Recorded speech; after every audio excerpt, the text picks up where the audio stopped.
Saludos para todos y para todas, bienvenidos y bienvenidas a este seminario tras las huellas de Teresa de la Parra. Soy la profesora Maribel Prieto y en nombre del Centro Nacional del Libro les doy la más cordial bienvenida. En esta sesión vamos a trabajar todo el ensayo o las conferencias de Teresa de la Parra en dos momentos importantes, a partir de las lecturas que ya hemos tenido, de la influencia, de la formación del alma americana desde las mujeres en la colonia, en la independencia, en la conquista. Tenemos la pluma contestataria, esa sinopsis del alma americana que viene también a representar, a hacerlo en el siglo XX, Teresa de la Parra, nuestra escritora. Importante que ella, cuando llega a Colombia a dar su conferencia, piensa un escrito más que para ser leído, un escrito para ser hablado en público. Así que nosotras podemos ver cómo este texto de Teresa de la Parra, donde expone su vida, hace un preámbulo, su llegada a Colombia, la gratitud que da a Colombia y a sus amigos por esta invitación a dar esa conferencia en el Teatro Colón en 1930. Así que a partir de ese preámbulo y sabiendo Teresa de la Parra que va a dirigirse a un público especial que la va a escuchar y que luego además en las referencias que tenemos sobre esta conferencia va a ser solicitada nuevamente esta conferencia, es cuando ella da esta conferencia o parte de algunas de estas conferencias en otras ciudades de Colombia. Enuncia el tema inmediatamente en el preámbulo de la crisis de la sociedad, pero en la crisis de la sociedad desde el rol de la mujer ante los derechos sociales por las influencias que ya venían resonando desde 1789 en ese auge continental europeo que fue la Revolución Francesa. Entre el paralelo para ella explicar esta crisis de la sociedad, hace una presentación de dos grandes poetas que ya hemos estudiado, una que es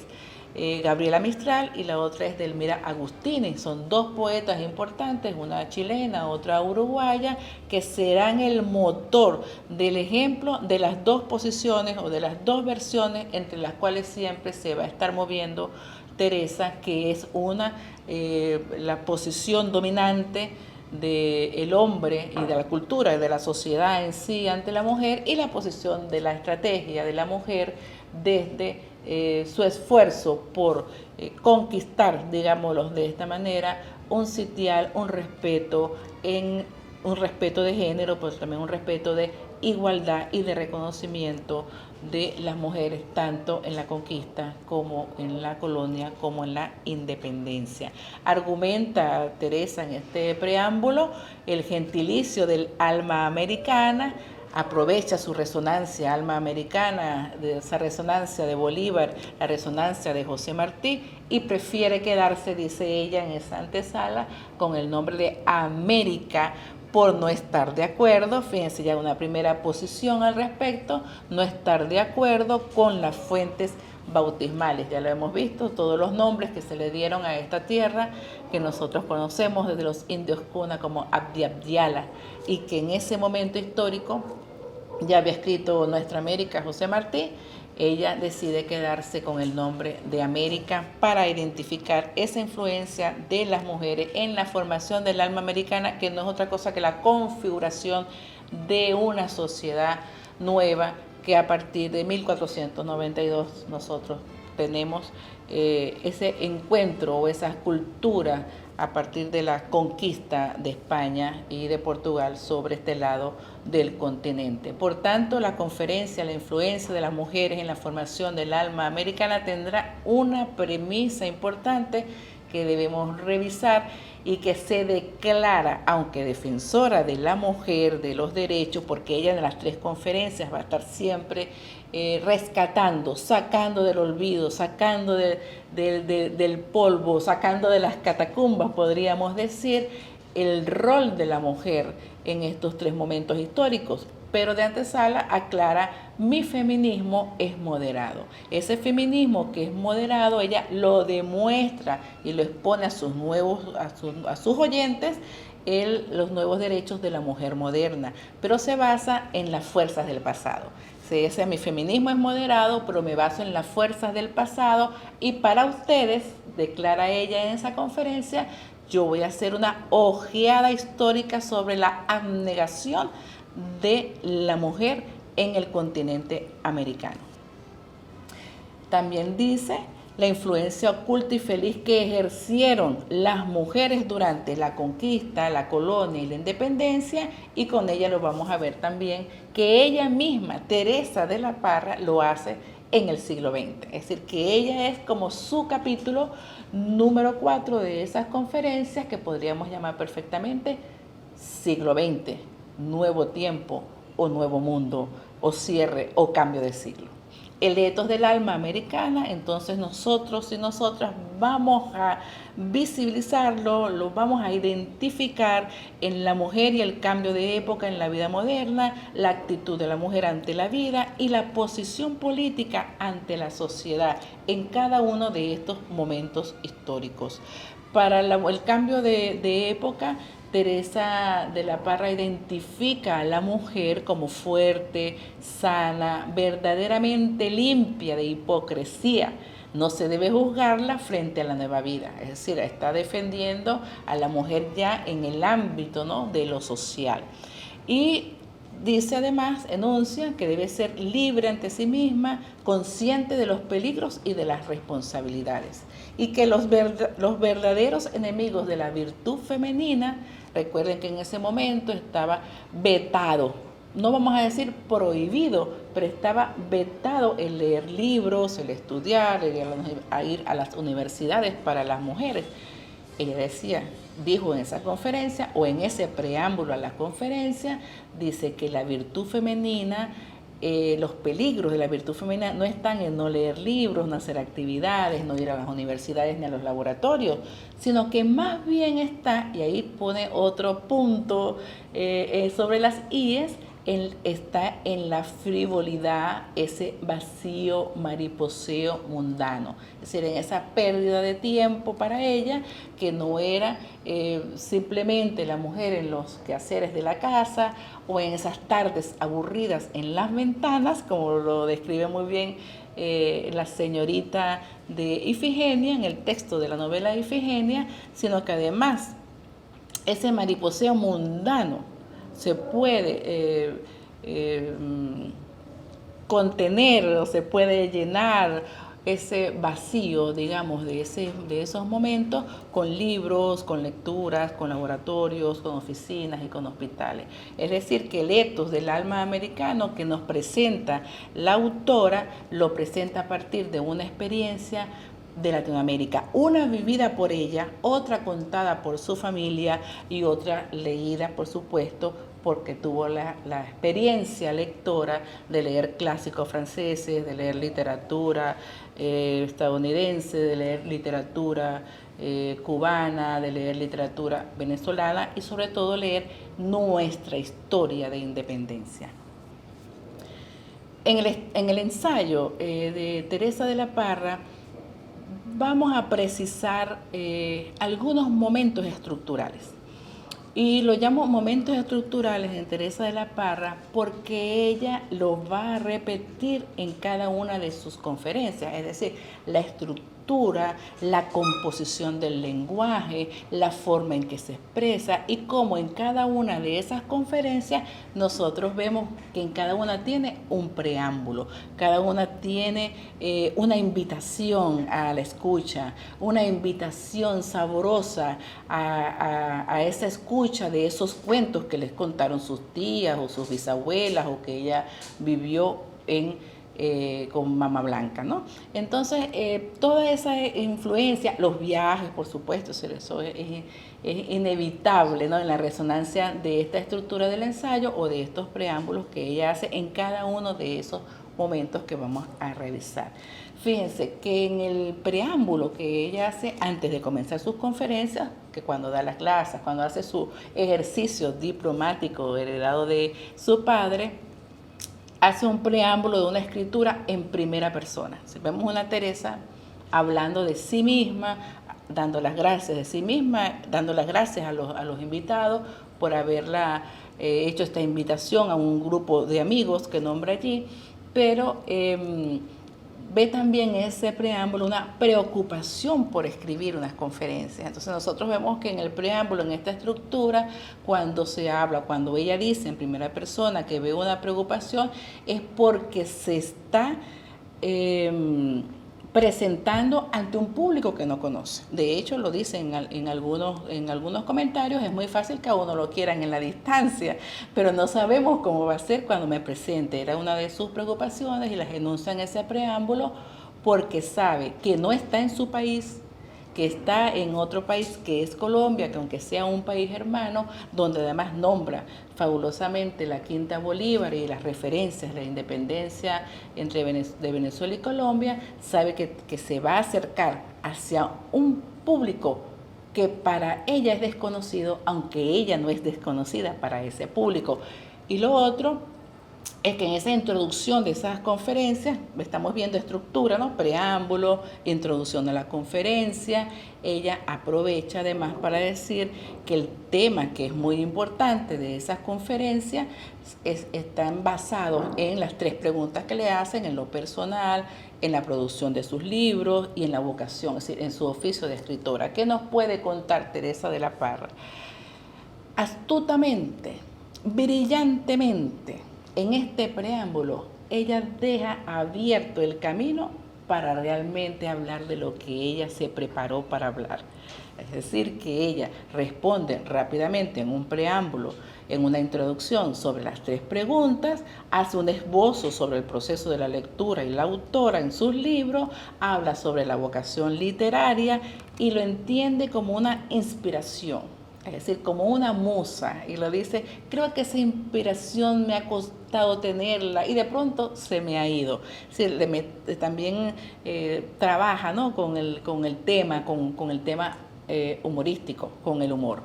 Y para hablar de sus libros, que es la tesis de Efigenia, ella presenta que es el caso crítico de la muchacha moderna. O sea, que ella en este momento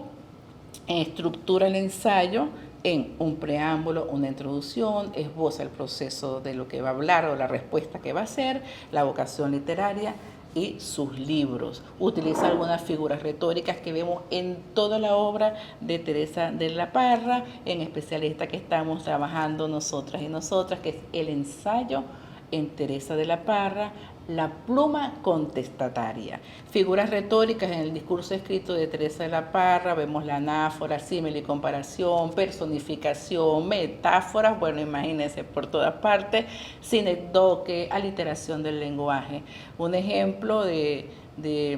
la aliteración, por ejemplo, es cuando ella dice, cada caso era la casa de todo el mundo. Un ejemplo de la anáfora es cuando dice habla la lengua maya, habla la lengua azteca, se repite nuevamente para hacer énfasis en lo que quiere significar, en este caso que es la lengua maya, la lengua azteca. El símil y comparación dice que, bueno, las mujeres indias, en este caso cuando se refiere a doña Marina, habla no solamente la lengua maya y la lengua azteca, sino que habla también el castellano, como si hubiese nacido realmente en Sevilla. Entonces hace una comparación, símil y comparación. Todo el texto que hemos leído, que estamos leyendo, que estamos estudiando, es un texto cargado semánticamente de sentidos. Tiene núcleos de sentido que además aprovecha esos núcleos de sentido para expresar en un discurso oral, recordemos que está ante un público que la va a conocer personalmente, ante un discurso oral que le permita ejercer esa función emotiva y la función poética y la función estética a partir de la función de los enunciados, de la descripción de algunos aspectos del continente, de la historia realmente, que es lo que interesa a Teresa de la Parra mostrar en esa conferencia, en el caso de específicamente la formación del alma americana, que está en la mujer. Obviamente, ¿cuál mujer? La mujer desdibujada desde la conquista, la mujer encerrada en un claustro en la colonia y la mujer guerrera en las independencias, también invisibilizada por la historia oficial. Entonces, revisemos su primera conferencia en estructura, contenido y estética. En estructura, Teresa de la Parra va a replicar la estructura de escritura, de exposición de motivos, digamos, como lo hizo en el preámbulo, que hace un preámbulo aclaratorio, luego un análisis histórico crítico de la conquista, introduce el tema de la conquista para luego hacer una crítica de la conquista. Aclara en este plano inmediato de la conquista que ella no va a hablar de la versión de los odios que ya sabemos entre la conquista española, que fue a sangre y fuego, que eso ya lo sabemos, que ella quiere hablar de otras cosas y de otros temas y hace un análisis histórico y dice como si la conquista no fuera parte de las guerras del mundo, como si la conquista fuera algo aislado del mundo. Por tanto, de ese tema que ya es conocido por todas y por todos, ella lo deja de lado para introducir el tema en la conquista a partir de las lecturas, como lo vemos en la lámina de Bartolomé de las Casas, sus aportes históricos, sus documentos. El padre de las Casas dice, fue un apóstol y un santo. Las razas del norte, dice en ese texto, 2 veces también enemigo del Imperio Español. Sí, en este texto ella vislumbra rápidamente movimientos entre lo que es la conquista, pero también los intereses de las razas del norte, que ya sabemos quiénes son, las mismas que decía, que dijo, que nombró Martí, el gigante de las 7 leguas, ¿no?, en nuestra América. Hace un juicio de valor en esta conferencia, la conquista, donde introduce que ella quiere hablar de otras cosas contemporáneas que estuvieron en silencio y que también predicaron la clemencia y la paz. En este caso, las mujeres. Para hablar de la mujer, comienza hablando, y es un tema que también interesa, lo vamos a ver siempre como entre 2 puntos, siempre entre 2 oposiciones o aparentes contradicciones, porque ella, cuando empieza a hablar de la colonia de la mujer, habla de la reina, la mujer Isabel la católica, que además considero que hace una referencia, que hace una defensa, que hace un reconocimiento, vamos a llamarlo reconocimiento, de Isabel la católica, que no es el que conocemos también por la historia oficial. Ella dice que es donde nació la epopeya,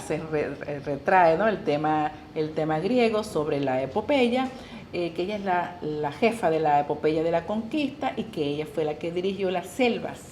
de América en el tumulto espléndido del Renacimiento. Ella le llama la madre y madrina europea de nuestra América, así que le da un valor positivo a Isabel de Castilla, y con ella, por supuesto, introduce otro tema de otras mujeres, o introduce otras mujeres, habla de otras mujeres y las significa, es decir, les da una caracterización como oscuras sabinas, obreras anónimas de la concordia, verdaderas fundadores de las ciudades por el asiento de la casa. Su obra más efectiva a través de generaciones, su empresa silenciosa, su fusión de amor y entrega, que es las mujeres indias nuestras, y toma 2 temas. Fíjense que nosotros en el preámbulo vimos 2 temas de 2 oposiciones, 2 culturas, 2 mujeres, cuando lo hizo con Gabriela Mistral, y luego lo hace con Edelmira. Es decir, toma esos 2 ejemplos o 2 modelos, y aquí en la colonia toma nuevamente 2 ejemplos y 2 modelos en las primitivas fundadoras. Una es la Malinche, doña Marina, intérprete y mediadora entre las 2 razas, la caracteriza, y la ñusta doña Isabel, nieta de Tupac Yumanqui y madre de Garcilaso de la Vega, porque nosotros y nosotras conoceremos entonces aquel libro fabuloso de los comentarios reales del Inca Garcilaso. ¿Qué significa Teresa de la Parra en la conquista? Significa que estas mujeres fueron crucificadas por el choque de las razas, prototipos, además, estas mujeres primitivas de lo doloroso. Hacia la crítica de la conquista, en un texto maravilloso donde habla de las Indias tropicales, hace referencia Ahí cuando nosotros vemos la composición de un ensayo, lo podemos ver aquí perfectamente, lo chequeamos en la lámina, en la crítica de la conquista, donde ella a partir de un texto, así pues el pueblo de Canelles y Bohíos, es una imagen romántica del Nuevo Mundo, pero también hace las Indias tropicales nausicas, que fueron las mujeres que se encontró Odiseo cuando estaba perdido en el mar, hace esa referencia con nuestras Indias tropicales, a la referencia griega del recibimiento de Odiseo. O sea, vemos cómo cultura se entrelaza, formación, cultura, dentro de la crítica que está haciendo, y además dice que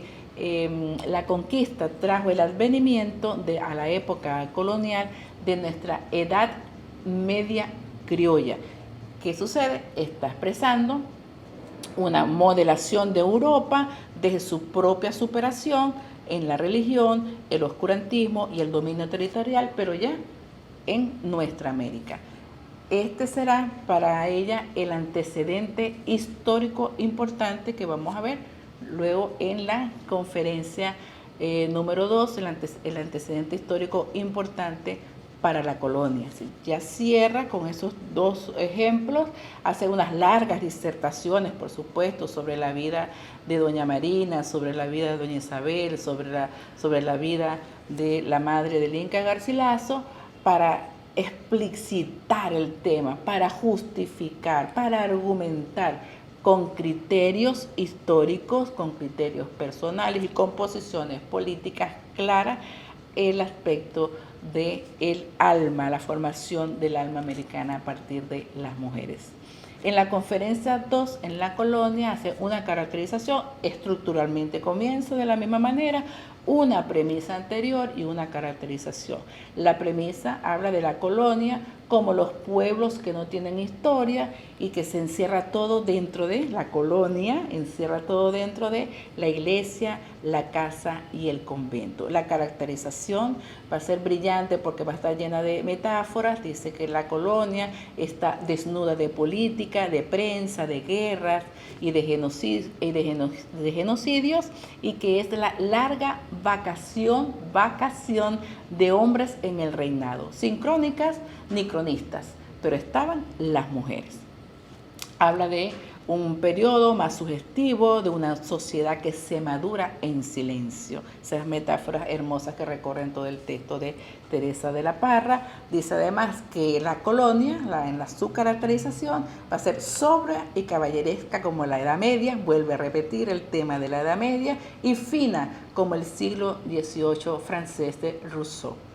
En Venezuela, dice, aclara, para cerrar la conferencia, a ese espíritu colonial se le llamó con injusticia y con desdén partido godo. Fíjense cómo introduce el tema, da la caracterización del tema de la colonia, y en el cierre introduce rápidamente su conferencia número 3, que es el de la independencia. En el tema de la colonia vemos cómo ella se pasea largamente por la historia de Sor Juana Inés de la Cruz, cómo escribe, cómo además no solamente Sor Juana Inés de la Cruz, sino un grupo de monjas, incluyendo una monja que se llamó Teresa, aquí en las Carmelitas de Caracas, se incrustaron dentro de un recinto para poder tener la posibilidad de leer, de escribir, de conocer este otro mundo que estaba secreto, oculto y solamente para los varones. Habla incluso, señala, ¿no?, la diferencia de un tropo que podríamos llamar un tropo inventado por Teresa, que es el recado que lleva la esclava recadera fina con la cabeza tapada hacia el manto de nobiliario en los hombros de las mujeres mantuanas. La conferencia número 3 entonces vendrá a hablarnos sobre la independencia entre dos mares. Comienza igualmente con un preámbulo y sitúa su posición o su experiencia entre dos momentos muy importantes para ella. Uno que ella dice como que se encuentra en dos polos, en una empedernida realista, que fue vecina de Simón Bolívar, y otra exaltada patriota que fue una familiar lejano de la familia de los Sublet, hija de Carlos Sublet, y que es familia de Teresa Aristeguieta, que era la madre de Sublet, y que fue la nieta de su bisabuela. Este trío lo llama ella una tía patriota, Teresa Sublet, hermana de su bisabuela. Así es la historia. El contexto que Teresa establece aquí, dice que bueno, que la independencia es el contagio inevitable y virulento de la Revolución Francesa. Vuelve a tomar otra vez el tema de la Revolución Francesa, los libros de Montesquieu, Rousseau y Voltaire. Las mujeres cómplices en esconderse, las tareas de las mujeres de la independencia, en esconder, leer y hacer circular libros prohibidos de la Ilustración francesa del momento, y que hace un homenaje a esas mujeres anónimas de la expedición de 1814. Ya cuando habla de la expedición de 1814 al mando de Bolívar, ya está introduciendo el tema de Bolívar, las mujeres en Bolívar, desde Matea, desde la negra Matea hasta Manuelita. Hace una referencia a Fanny Largas, la vida de la prima de Bolívar, quien le abre las puertas a la sociedad francesa de Chateaubriand. Entonces, es alrededor del 1814, rescata a las mujeres que acompañaron ese éxodo a Bolívar, pero también al mismo tiempo la libertadora del libertador, a quien dedica parte y cierra su conferencia número 3, Manuelita, quien predicó su cruzada con el ejemplo, sin perder tiempo y sin dejar escuela. Teresa de la Parra, entonces, para nosotros y nosotras, la vemos en esta foto maravillosa, ya tiene el pelo largo, tocando guitarra. Para ella, Teresa de la Parra del siglo XX va a ser una época valiente, inquieta, inteligente, generosa y tolerante. En esos remansos, dice, del siglo XX que estaba comenzando en 1930, donde podemos a voluntad escuchar el rumor de otros tiempos. Es decir, hace un cierre en esta conferencia, hablando del siglo XX, que estaba su siglo, pues el siglo de Teresa de la Parra, el que estaba viviendo, y que ella no era amiga realmente de estar soñando en siglos anteriores. No obstante, es importante recuperar para el mundo, para la vida, para la escritura y para la reivindicación de la mujer en todos estos procesos en un plano de reconocimiento. Consideramos que Teresa de la Parra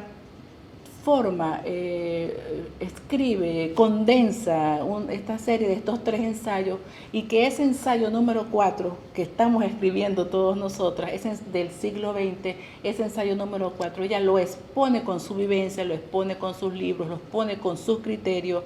y es lo hermoso del cierre de la influencia de las mujeres en la formación del alma americana, porque lo vemos plasmado en su propio discurso, en sus propios textos, que ella, aunque esté pasando por todos estos momentos históricos, ella también está hablando de su tiempo presente, que es el siglo XX.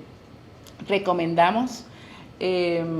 algunos libros que tenemos en la lámina, que se han publicado recientemente. Bueno, La influencia de las mujeres en la formación del alma americana, donde están reunidas sus 3 conferencias. Las luchas por la independencia, este libro maravilloso, Género y Nación en la obra de Teresa de la Parra, su obra que tenemos en la Biblioteca de Ayacucho, sus obras completas, y cerramos con este verso maravilloso, esta sesión de Teresa de la Parra, que dice: mientras más se vive en el presente, más sabor por contraste tiene el pasado. Teresa de la Parra,